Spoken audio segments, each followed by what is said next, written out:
Hi guys, it's Carol. How you doing? I'm doing pretty good.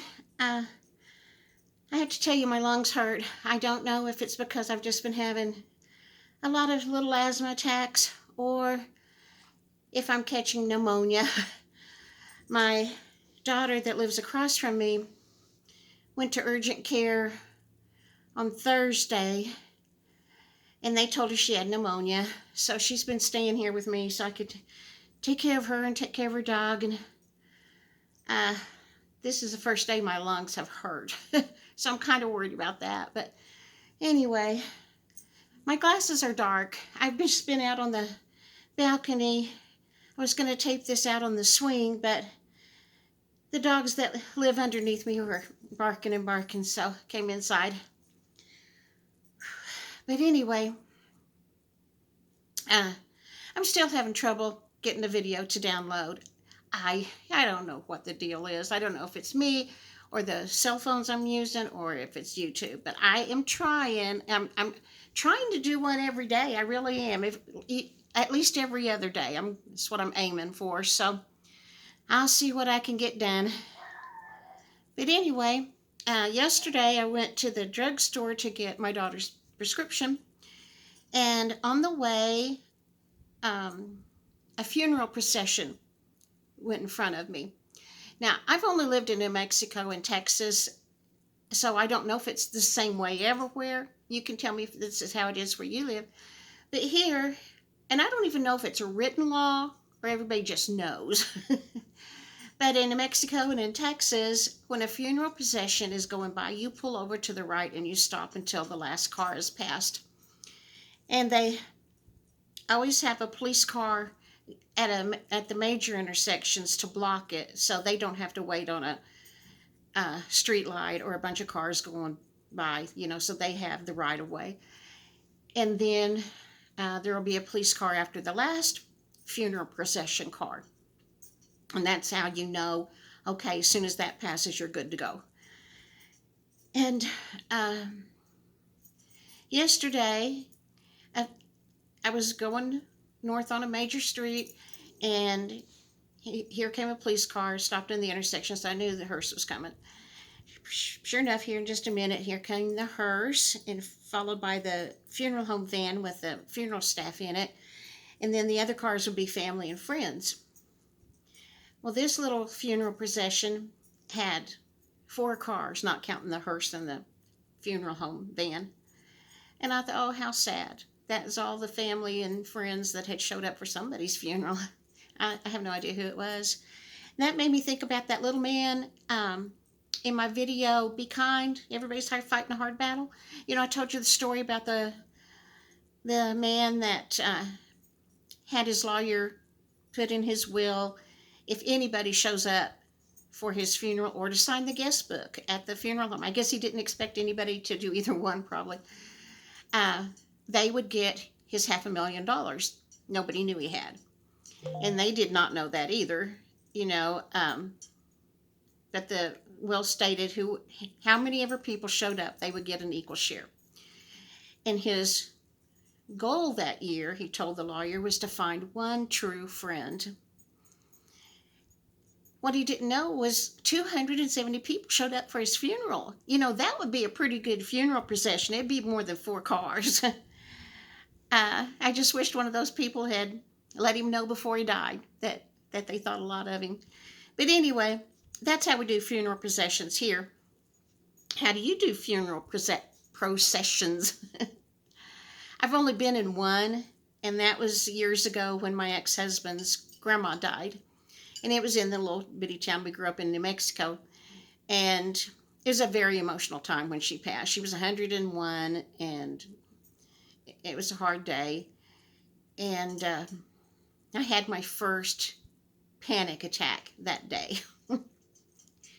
And they have snowballed from there. But anyway, we were all in the funeral procession going out to the cemetery, and that's the first time I'd ever noticed. But at every corner where we would need to turn, there would be a city vehicle of some kind if not a police car, then some other city vehicle. At one corner, there was animal control, and the animal control officer was standing outside his vehicle, blocking the side street, and he had his hat off over his heart.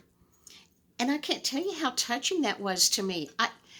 Just the show of respect for somebody they didn't even know was very touching to me. It's a wonderful thing to do when somebody's grieving. But anyway, then that reminded me of something else. I've always kept my little grandson and granddaughter until they started school. And we'd take the dogs to a doggy park a couple of times a week. And on the way to the doggy park, we passed by a cemetery. Now, I've never told them, oh, look at this. This is a cemetery. That's where they bury dead people. I've never mentioned it to them.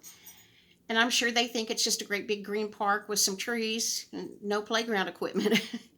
All the headstones are flat so they can mow, except for about 10 very at the front that are taller. But I guess they quit allowing that because all the rest are flat. And it's pretty grass and has trees on that outside edges, so they probably think it's a park.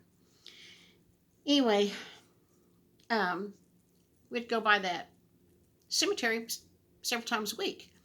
And this one time, when my grandson was about 3, we were driving past it, and he looked over there, and he said, "What are those people doing?" And so my daughter and I both looked over there. We couldn't see any people. And he said, "What are they doing?" Nope. There wasn't a living soul over there. It was empty. And where I live, visibility is a long way. On the news, they always say, and visibility today is 20 miles, 18 miles. You can see for a long way. There wasn't a living person in that cemetery. But I truly believe he saw a group of people. I believe he did. I believe he saw a group of spirits. I believe little kids so fresh from God are very sensitive to sights and sounds that we no longer can hear. And it makes me think of the Polar Express book with the bell. Only those who still believe can hear the bell. Anyway, I told him, well, I think it's a group of friends and they're out there visiting with each other. Maybe they've come to see something that's over there. Maybe they were bringing one of their friends some flowers and they're just standing there visiting. Okay, he says, that's fine. That worked for him. But it gave me chills up and down my spine when he said, what are they doing over there? I mean, because he saw something. He saw a group of people over there, and he wondered what they were doing. My guess is they were standing around one of their graves, looking at the headstone their family bought. Or visiting a friend, seeing what her headstone looked like. I don't know. But I believe that there were spirits over there. I've had a couple of instances where I think I've had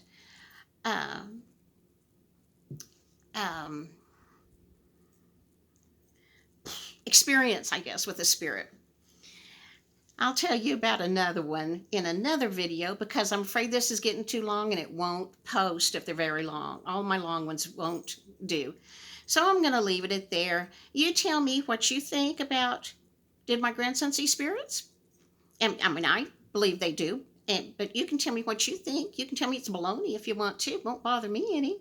I just wonder how you feel about spirits. Have you ever been anywhere where you felt or saw a spirit? And what do you do with about funeral processions in your town? Do you pull over and park sit there until they're passed? You know, a lot of times people get out and stand and put their hands over their heart or take a hat off or something, do something to show some kind of respect. One time there was a tow truck driver had been hit on the job while he was trying to hook up a vehicle. He was hit by another car and killed. And I just happened to be on the street when that funeral procession went by. I tell you what, every tow truck in the panhandle of Texas was there, washed and shining like a new penny. I mean, that funeral procession went on forever. But I thought that was so respectful of them. Their trucks were clean and shiny, and they were all there to show that family support. But anyway, I'm going to stop now and see if this will upload. Give me a thumbs up if you want to.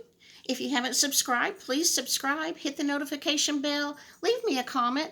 I do this for the comments. If I didn't get any comments, I would just quit because then I'd be talking to myself. So let me know you're here. Just say something. Okay, bye.